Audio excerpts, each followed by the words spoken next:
जय श्री राधे कृष्ण। आप सभी का हमारे YouTube चैनल में बहुत बहुत स्वागत है। तो आइए सुनते हैं महाशिवरात्रि व्रत की कथा। इस बार महाशिवरात्रि का व्रत 15 फरवरी 2026 दिन रविवार को पड़ा है। फाल्गुन मास कृष्ण पक्ष की चतुर्दशी तिथि के दिन महाशिवरात्रि का व्रत धारण किया जाता है। महाशिवरात्रि का दिन हिंदू धर्म के प्रमुख धार्मिक दिनों में से एक है। इस दिन भगवान शिव के भक्त व्रत रखते हैं और विधि विधान से शिव जी की पूजा करते हैं।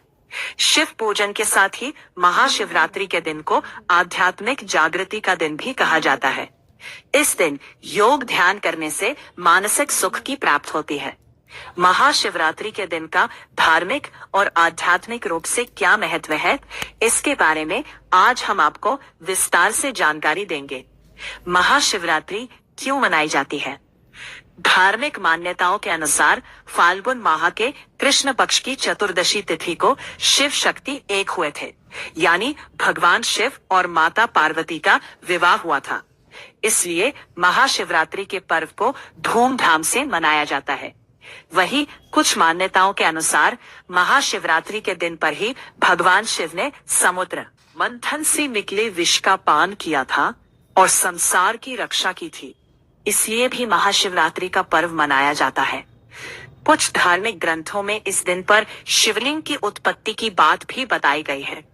महाशिवरात्रि का धार्मिक महत्व। महाशिवरात्रि का दिन चतुर्दशी तिथि को मनाया जाता है और इस तिथि के स्वामी साक्षात भगवान शिव ही है। ईशान संहिता में वर्णित है कि इसी दिन ज्योतिर्लिंग के रूप में भगवान शिव का प्राकट्य हुआ था। इसलिए इस दिन पर भगवान शिव की पूजा करने से शुभ फलों की प्राप्ति भक्तों को होती है। उपनिषदों में वर्णित है कि शिवलिंग में सभी देवी देवताओं का वास है। संपूर्ण सृष्टि भी इसी में समाई हुई है। इसलिए महाशिवरात्रि के पावन पर्व पर शिवलिंग और महादेव की पूजा करने से आपकी मनोकामनाएं पूरी होती है। धार्मिक दृष्टि से इस दिन शिव पूजन, मंत्र जप आदि करने से आप पर शिव कृपा बरसती है। महाशिवरात्रि का आध्यात्मिक महत्व। हिंदू धर्म में शिव केवल महादेव का नाम नहीं है, बल्कि ये उस परम आत्मा का नाम भी है जो सभी में विद्यमान है। शिव का एक अर्थ सदा कल्याणकारी भी है। कल्याण आध्यात्मिक जागरण से ही होता है और महाशिवरात्रि के दिन योग ध्यान के जरिए परम सत्य की आप प्राप्ति कर सकते हैं। इसलिए आध्यात्मिक दृष्टि से भी महाशिवरात्रि के दिन को बेहद खास माना जाता है। इस दिन ध्यान करने से काम, क्रोध, मोह और लोभ जैसे विकारों से आपको मुक्ति मिलती है और आपकी चेतना का विकास होता है। इस दिन सांसारिक सुखों से हटकर शिव पूजन करने पर शांति, पवित्रता और प्रेम का विकास होता है। शिवरात्रि का व्रत बहुत प्राचीन माना जाता है।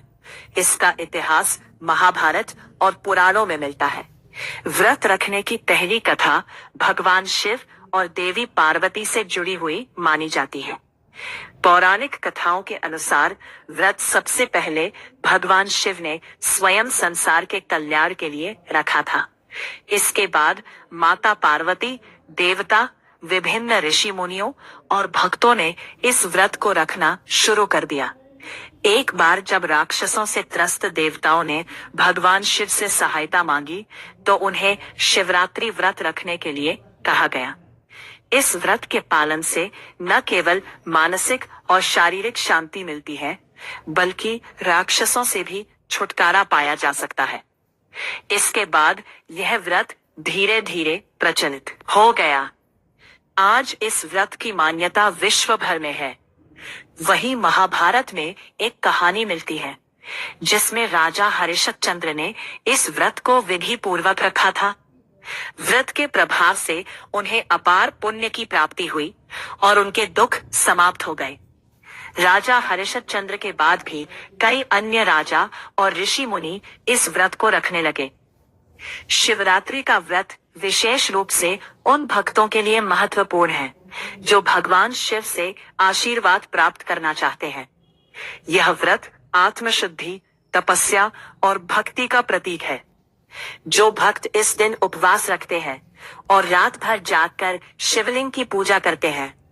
उन्हें न केवल भौतिक सुख मिलते हैं बल्कि मोक्ष की प्राप्ति भी होती है।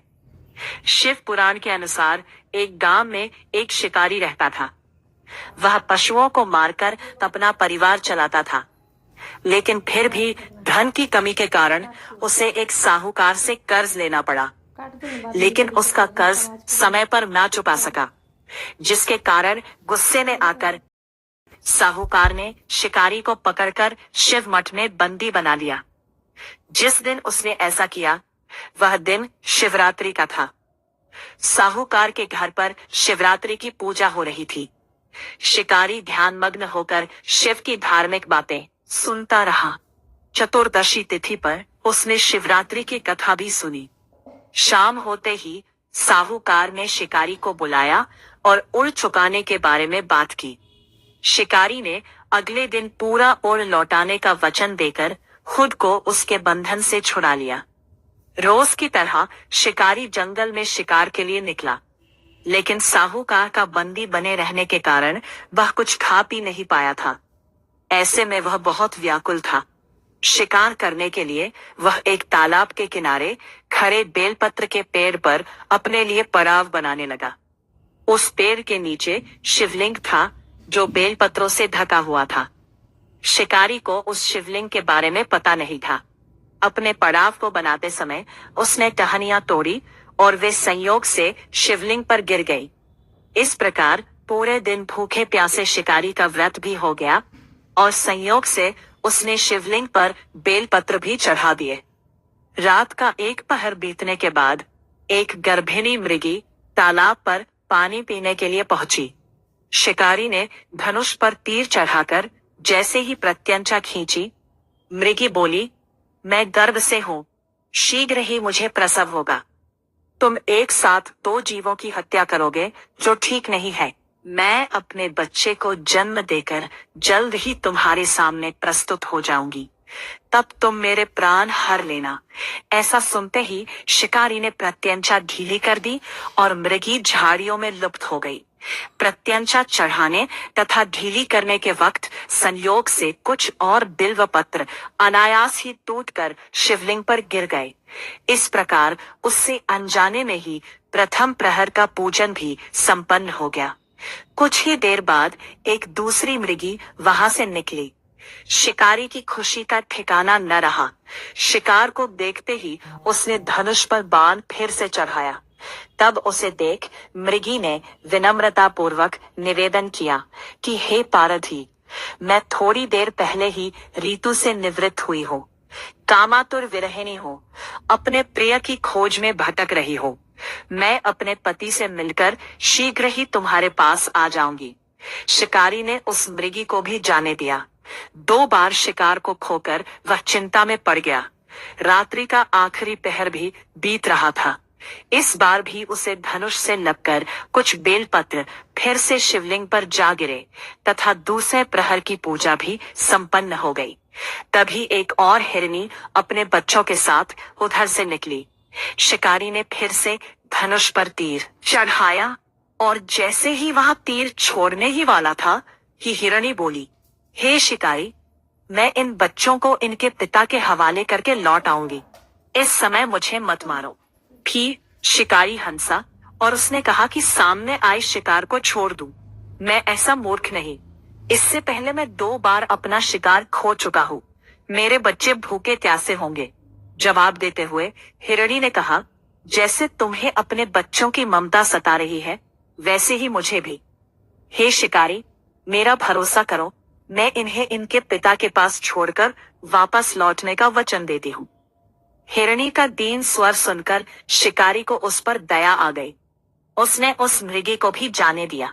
शिकार के अभाव में भूख प्यास से व्याकुल शिकारी अनजाने में ही बेल वृक्ष पर बैठे बेलपत्र तोड़ तोड़ कर नीचे फेंकता जा रहा था। पांव फटने को हुई तो उसने एक हृष्ट पुष्ट मृग उसी रास्ते पर देखा। शिकारी ने सोच लिया कि इसका शिकार वहां अवश्य करेगा। शिकारी की तनी प्रत्यंचा देखकर मृग बोला, हे शिकारी, यदि तुमने मुझसे पूर्व आने वाली 3 मृगियों तथा उसके बच्चों को मार डाला है तो मुझे भी मारने में देरी न करो, ताकि मुझे उनके वियोग में एक क्षण भी दुख न सहना पड़े, क्योंकि मैं उन हिरणियों का पति हूँ। यदि तुमने उन्हें जीवन दान दिया है, तो मुझे भी कुछ क्षण का जीवन दे दो। मैं उनसे मिलकर तुम्हारे समक्ष उपस्थित हो जाऊंगा। मृग की बात सुनते ही शिकारी के सामने पूरी रात का धधना चक्र घूम गया। उसने सारी कथा मृग को सुनाई। तब मृग ने कहा, मेरी पत्नियां जिस प्रकार प्रतिज्ञाबद्ध होकर गई है, मेरी मृत्यु से अपने धर्म का पालन नहीं कर पाएंगी। अतः जैसे तुमने उन्हें विश्वास पात्र मानकर छोड़ा है, वैसे ही मुझे भी जाने दो। मैं उन सब के साथ तुम्हारे समक्ष उपस्थित हो जाऊंगा। शिकारी ने उसे भी जाने दिया। इस प्रकार सुबह हो आई। व्रत उपवास, रात्रि जागरण तथा शिवलिंग पर संयोग से बेलपत्र चढ़ाने से अनजाने में ही सही, शिकारी की शिवरात्रि पूजा पूर्ण हो गई। अनजाने में हुई पूजन का परिणाम उसे तत्काल मिला। शिकारी का हिंसक हृदय निर्मल हो गया और उसमें भगवत भक्ति का वास हो गया। थोड़ी ही देर बाद मृग अपने परिवार के साथ शिकारी के पास उपस्थित हो गया, ताकि वह उनका शिकार कर सके। किंतु जंगली पशुओं की ऐसी सत्यता, सात्विकता एवं सामूहिक प्रेम भावना देखकर शिकारी को बड़ी ग्लानि हुई। उसने मृग परिवार को जाने दिया। अनजाने में शिवरात्रि के व्रत का पालन करने पर भी शिकारी को मोक्ष की प्राप्ति हुई। जब मृत्यु काल के समय यमदूत उसे ले जाने आए, तो शिव गणों ने उन्हें वापस भेज दिया तथा वे शिकारी को शिवलोक ले गए। तो बोलिए, हर हर महादेव, माता पार्वती की जय।